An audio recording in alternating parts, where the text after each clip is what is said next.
Meet Amber. She and her husband Paul moved to Porto, but they're actually getting ready to leave Porto, so let's figure out why. I speak with her about living in Porto, why they chose here first, and then where they're going and what is best for their family and for their lifestyle. Thank you to Wise for sponsoring this video. Josh and I have been using them for years, and actually Amber and Paul use them as well, and it made it streamlined and easy for them to get their visa and transferring money. So we'll talk more about that. Now, let's chat with Amber. Amber, thanks so much for joining me today, because what's interesting with you is you moved to Porto, but you're leaving Porto, which we will talk about that in a minute. I want to talk about the journey to Portugal first. So tell us, where did you move from and why did you choose Portugal? So we moved from the Kansas City, Missouri area, right outside of Kansas City. Our journey to Portugal has kind of been an interesting one. We started out, it was a trip to France. And we started researching France, and we had a friend of ours that recommended Portugal. And they're like, you guys should really check out Portugal. And so we started researching Portugal and fell in love immediately, just like through videos. And we saw your videos on YouTube. We originally just started looking at Portugal, fell in love with what we were looking at, decided, you know what, let's go visit. And so we made a trip to Porto for a week. In October, actually. We were like, if we're gonna go, like, let's go in October. See what the weather's See like. what the weather's like. Yeah. Yeah, can we handle the rain? What do we think? And so, yeah, we came, we loved it. We loved the culture, we loved the people. It rained every day, and we still loved it. Okay. So, yeah.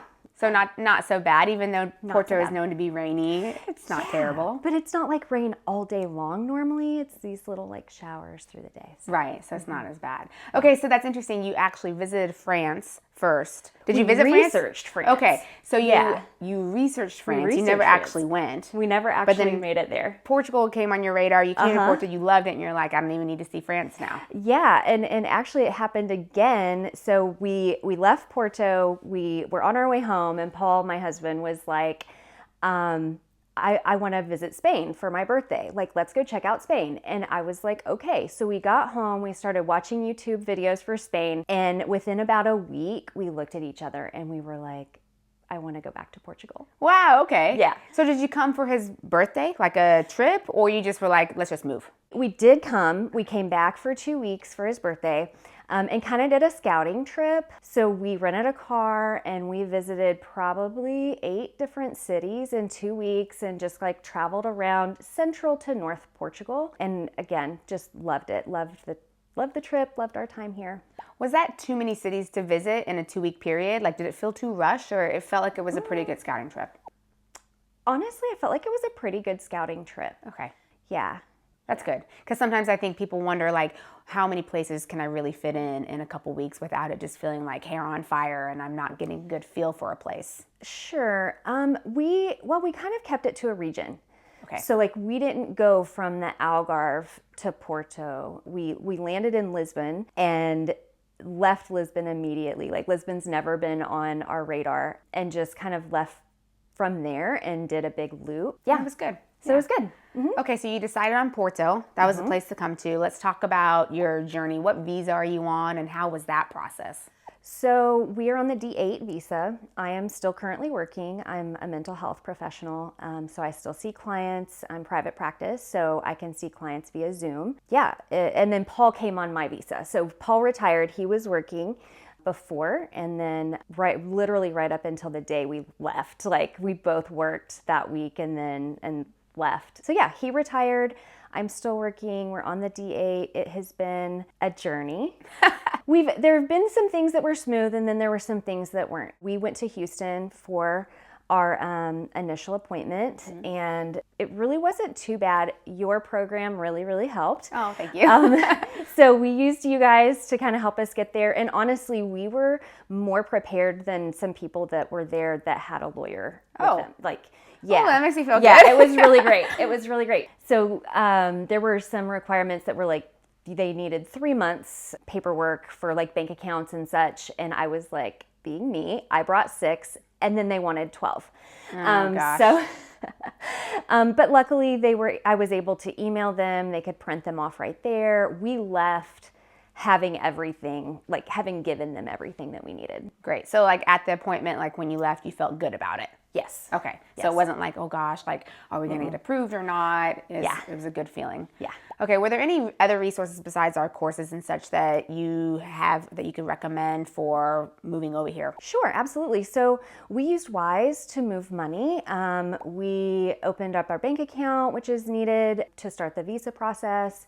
And Wise has just really been great, very smooth. I love to navigate their website. And then it was really great too because you need to have a rental lease started before you move. And so that's how I paid our rent, is just through Wise transfers the whole time, and it worked out really great. Okay, good. Yeah, because that is a source of stress. I think you have to have the lease, and then how are you supposed to pay with it while you're trying to open up your bank account. So you actually used Wise to pay for lease and any of those initial setup fees. Yes, okay, absolutely. Great. But then you were also, so you transferred from your U.S. bank into Wise, and then you could also fund your Portuguese bank account that way? Yes. Yeah. Yep. Do you use the app as well? I do not use that. Okay, so you just do everything online. I just but it's do easy everything to navigate. online. It's very easy to navigate. Yeah, I'm more of an online person than an app person. So yeah. Okay, but they do have the app for those who like the apps, but you could do online. And did you send a large amount over, or how did you send stuff over?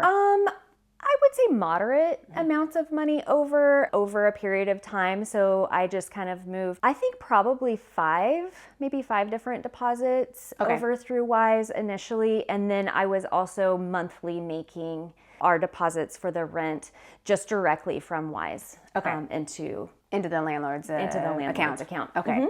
So essentially it was quick and easy. You didn't have any problems with like exchanging the USD to euro, like Not at all. Not at all. They made it super simple, and I really feel like their rates are top notch. good.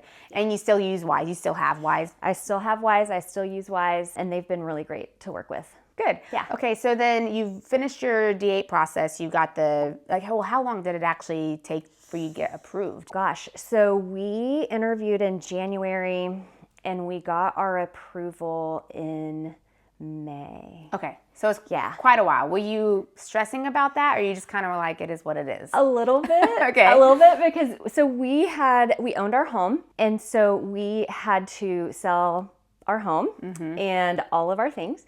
And that was a lot. And then we stayed in an Airbnb, and I had only rented it for I think initially for 4 or 5 weeks. And then we were coming down to the line, and it was like, we don't have our approval yet. We don't have our visas. And so thankfully they were lovely people, and they worked with us. They had a little flexibility so we could extend until their next guests were coming. Okay. And so we were able to do that, and then we stayed with family for a week before we moved. Okay. Yeah, timing is really tricky here. Not only for over here in Portugal, with the lease and such, but then also if you're selling your home, and then what do you do for something that's short term? Absolutely. But it worked out. It did. It worked out great. What did you do? Because I get asked this question. When you had your initial appointment, had you already sold your home yet, or no? So what did you put for your return address to get the approval? That's a great question. That is a great question. So actually, we didn't think that far ahead. And we had the home that we owned as our address on the paperwork. And so when we sent our visas, they were being shipped back to our old address. The place you sold, yeah. Yeah. So we reached out to the owners and just let them know. And then Paul kind of hung out in the neighborhood and waited. Not creepy at all. Not creepy at all. We did put the Apple AirTag in, so we knew where our visas were all the time. And the I think it was FedEx. It was FedEx. Was very ready to get rid of our package. We didn't realize that it makes a sound. It beeps? It beeps every time you ping it. So it had been making noise in his van all day long. And he was like, I have been so ready to get this package out of my van. Funny. I'm sure he knew exactly what it was, though, because that's a thing now. People I would use that. think. Yeah, Yeah, so he's I would think so. I've got one of those packages in my van. Yeah. Yeah. But that makes sense. I mean, obviously, you need to make sure that you collect it. And yes. Okay, so I do get asked that a lot because it is tricky to time everything, and then it's where do I send it? Do I send it to a friend's house, of family members? Am I staying at an Airbnb? So it's tricky. I would have sent it to our parents' house because they were close enough. I would have sent if I had thought that far ahead. Yeah. Yeah. But it all worked out. It all worked out. It's Okay, fine. so that was your journey to come to Portugal, and you landed in Porto, and you've been here, but you're actually leaving Porto. Tell us why. So the plan, we love Porto. We love Porto. We love Porto from the time that we got here till, the first visit, till now. We still love Porto. It's just big for us. Okay. So our plan after our scouting trip, we didn't find any city that we said, this is home. Like, we just love it here. And so we knew the expat community was great here. We knew that we're still learning the language. So we knew there's a lot of English spoken here. So we felt like it was a good soft spot to land first and then continue to explore from here as a home base until we could find something. Okay, that makes sense. So like a bigger city that's soft landing, but it wasn't going to be forever because you wanted something smaller. Yes. And you found that, something smaller, and you're happy with that? Yes. Okay, good. Now, when you moved over here, did you create in your minds or on a spreadsheet or something a realistic budget? Because I know that, housing right now can be expensive. And so people are wondering, like, what would be a realistic budget? Oh, gosh. Yeah, we underestimated, I think, the budget a little bit, just to be honest. Yeah. We were expecting our monthly expenses to be a little bit less. However, we also recognize everybody's different. Everybody has a different set of needs. And so from insurance to, travel, I think that's the other part of it. We've been traveling a lot since we've been here looking for that next city. Okay. So traveling in Portugal. But I would say there's been a couple posts about taking your rent and just adding about $2,000 to it. Okay. And I would say that's very close. Okay. So wherever you end up with your rent, about $2,000 above on top of that for like living expenses. For living expenses. Yeah. And that's with some fun. That's with snacks and entertainment and transportation and different things. So. And that is per person or for a couple? I would say for a couple. Okay. Yeah. All right, that makes sense. And because rent right now is just so variable, or if you come and buy a place, so mortgage, whatever that looks like. So if you can take that out of the equation and then say maybe $2,000. You're saying $2,000 or euro? I would say euro. Okay. For a couple. Yeah, that makes sense. Yeah, and that includes our private health care. Okay. Yeah, so health insurance, traveling around, the fun stuff, but then also the normal grocery runs and eating out and entertainment and such. Yeah. Well, you mentioned earlier before with Porto, a good community. So have you already built a good community? And is it going to be hard to leave that community since you're moving? A little bit. So that was part of our... originally, it's like, okay, we don't know anybody, so it doesn't really matter. We're just looking for something a little bit smaller. But yeah, we've made some really great friends here. We do go to church. So we go to Riverside Porto International Church, and they have been a fantastic community. We've met some lovely neighbors in our building that we want to stay connected to. And that was definitely, as we were prayerfully looking for our next place, it became part of the equation. Okay. And so we ended up landing in a place where we're about 30 minutes by train. And so it's easy if there's going to be an Expats Everywhere meetup or if there's, church on Sundays, then it's easy for us to just catch the train and be in town. And again, we love Porto. We have some doctors established here already that I don't really want to leave. And so, yeah, I can see us, it's more of a commute. Yeah. And that's what we're used to. That's not bad. I mean, 30 minutes by train. That's not bad because you don't at all. have a car. We do not have a car. Okay. And do you want a car or no? We do not want a car, not yet anyway. We bought a scooter yesterday, one of the stand-up scooters. Okay, so and the electric ones, electric just ones, one or two? We're going to check out one, see how we like it. Okay. And we will potentially have two, because I need my own. But you can't just ride on the back. I know. People do it. Oh, I see that, yeah. But yeah, so no, I did not want a car. That was also part of our scouting is I wanted smaller, but I also wanted a place where we didn't need a car, at least initially. Yeah. Yeah. That is tough, I think, because around Portugal, you can find some smaller places, but they might not be very connected. So then you do need a car, or you just eventually, it's like, I have to have a car to be able to do things. But you're close, where you're moving, are you close to the train station? We needed a scooter. Okay. So it's a little bit of a walk. It's about 2 kilometers from our new apartment. And so it's like, walking isn't bad, but in the rain, it's like, let's get a scooter. Let's try it. Let's see how it goes. Yeah. Well, so speaking about rain, because you talked about weather earlier, so you came on your scouting trip once and it was like really rainy, but it didn't turn you off to the north. And so since you've been here, how have you felt about the weather? You know what? I feel like it's been a pretty warm summer. Surprisingly warm, and even for it to be October, I mean, it's rainy today. I wore a sweater, but I could have definitely gotten away with short sleeves today. Yeah. But it's really not been bad. The rain, again, it comes and goes. It's not like a torrential downpour 24/7. So, right. Yeah. So enough to where you could ride the scooter and it's not so bad. And it's not so bad. Yeah. You can still get out and walk and exercise and move your body. Right. So, yeah. Now, how come you didn't consider Lisbon or South? That's a great question. Lisbon's just really big. 250,000 in Porto is a lot for us. And so, the thought of Lisbon is frightening. So that was just not on our radar. The Algarve is beautiful, but we just fell in love. We wanted more of the cultural experience. We love the city, again, up here, the cooler weather. I really didn't want to be hot all the time. And we did consider Evra, I guess, was probably the farthest south that we scouted. Yeah. And loved Evra, but we were there in May and we were told, like, give it a month. It gets hot there. And it gets really, really hot. And so it's like, okay, check that one off the list. Yeah. Moving on. Go for a visit, but it can really get hot there because it's more interior. Yes, exactly. That's what's nice about Porto in the north and any of the coastal places. You get that nice breeze that comes off It's beautiful. off the ocean. But then also you get the storms too, like the rain. But sure, it is what it is. It is what it is. It's trade-offs.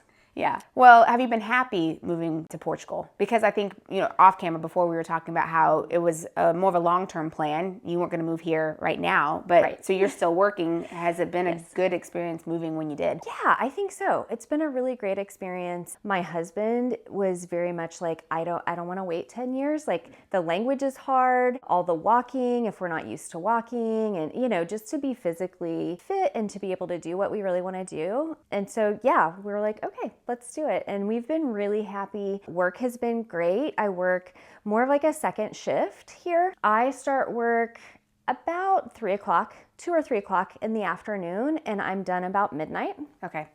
And then we sleep until around 9 in the morning, and it's really been great. It's really very Portuguese. Dinner here is later. Normally, people lunch later. And so the rhythm of my work week is actually pretty great. And it hasn't put a dent in meeting people or the social aspect? I don't believe so. No, like, we miss some of the happy hours that people do for get-togethers, but we make the coffees in the morning. That works out great. I don't work on Fridays. Okay. So I work Monday through Thursday. Fridays I have off, and so we go on Fridays, Saturdays, Sundays to hang out and meet people. So that sounds totally manageable for someone who has U.S. hours to work that schedule, but still have a really thriving, social life here. And definitely. Okay, yeah. You miss some things, but you get to do other things. I get to do other things. Yeah. So that sounds good. Yeah. Okay. Well, at Expats Everywhere, we believe that living abroad transforms lives. So how has living in Portugal transformed your life? In so many ways. From a patience standpoint, from a humility standpoint, from a community standpoint. I would consider myself a very independent person, and the need for community here it's definitely a thing, but people are so lovely. And they're so kind, both Portuguese and expats. Everyone's so welcoming, and we couldn't do it without community. I really don't believe we could without, being able to WhatsApp someone and be like, okay, this is happening. How do we do this? So, yeah. Yeah, great. Well, thank you, Amber. And if you want to get into Wise, which you definitely should, Amber uses Wise, we use Wise, we love it. It's so easy to transfer money. Then check the description for that information, and don't forget to subscribe. Now, let's get moving.